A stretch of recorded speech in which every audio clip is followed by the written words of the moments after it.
All right, it's been a while since I've done a live, but I figured, what the heck today. Let's talk about possession before closing. It's something that I'm dealing with right now on a property of mine that is closing next Friday, and the buyers have asked for possession, and the seller has been well counseled on it and has decided to give possession to just the garage before closing.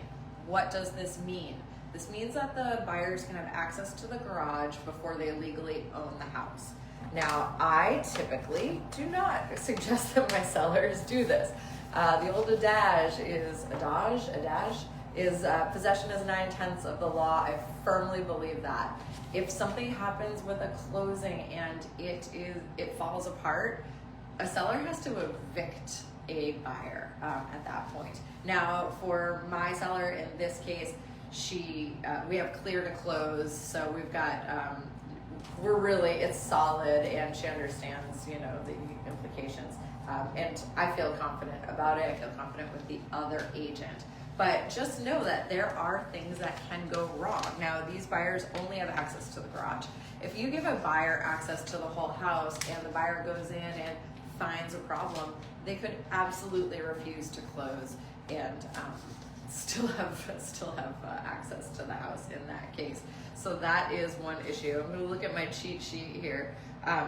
Insurance complications, if there is a fire or some kind of major damage, then who is actually liable? We do ask that for possession before closing that a hold harmless agreement is signed, obviously, and that usually spells out, that usually spells out insurance.